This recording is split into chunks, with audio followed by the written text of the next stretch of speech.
Hello guys, welcome to share ideas కి.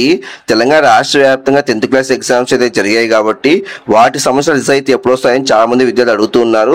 అందులో ప్రభుత్వానికి కూడా విజ్ఞప్తి చేస్తున్నారు, త్వరగా ఎగ్జామ్ సమస్యల రిజల్ట్ రిలీజ్ చేయాలని తెలంగాణ ప్రభుత్వాన్ని.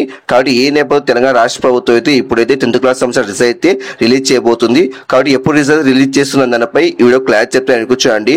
చూడండి ఫ్రెండ్స్, ఎవరైతే త్వరగా రిజల్ట్స్ రావాలనుకుంటున్నారో వాళ్ళైతే ప్రతి ఒక్కరు లైక్ చేయండి. మీరుగా మంచిగా ఫస్ట్ టైం వస్తే ప్రతి ఒక్కరు లైక్ అండ్ షేర్ చేయండి. ప్రతి ఒక్కరు సబ్స్క్రైబ్ చేసి పక్క మిలకం చేసుకోండి. ఇంకా డైరెక్ట్ టాపిక్ తెలిపోతా. మొత్తానికి తెలంగాణ రాష్ట్ర వ్యాప్తంగా మార్చి 21 నుంచి ఏప్రిల్ 4వ తేదీ వరకు అయితే 10th క్లాస్ సంబంధించిన ఎగ్జామ్స్ అయితే జరిగాయి. కాబట్టి ఆ తర్వాత రోజు నుంచి మనకైతే రాష్ట్ర ప్రభుత్వం అయితే ప్రశ్నపత్రాలకు మూలం కూడా స్టార్ట్ చేసింది. మొత్తానికి అయితే ప్రశ్నపత్రాలకు మూలం కూడా కంప్లీట్ అయిపోయింది. మార్క్స్ కూడా మనకైతే కంప్యూటర్లో ఎక్కించారు, అంటే డిజిటల్ ఎక్కించారు. మొత్తానికి అయితే ఆ మార్క్స్ కూడా 1-2 సార్లు క్రాస్ చెకింగ్ చేసి రాష్ట్ర ప్రభుత్వం అయితే ఎగ్జామ్ సంబంధించిన రిజల్ట్ రిలీజ్ చేయబోతుంది. మొత్తం అయితే ఈ సువాన్ చెప్పొచ్చు, రేపు మధ్యాహ్నం 2 గంటలకైతే ఈ 10th క్లాస్ సంబంధించిన రిజల్ట్ అయితే రిలీజ్ చేయబోతున్నారు. కాబట్టి సో అని చెప్పొచ్చు. మొత్తం అయితే మాక్సిమం అయితే అందరిని పాస్ చేశారంట. కొన్ని క్వశ్చన్ పేపర్లో తప్పులు అయితే వచ్చాయి కాబట్టి ఆ మార్క్స్ కూడా యాడ్ చేసి అందరూ అయితే పాస్ చేశారంట.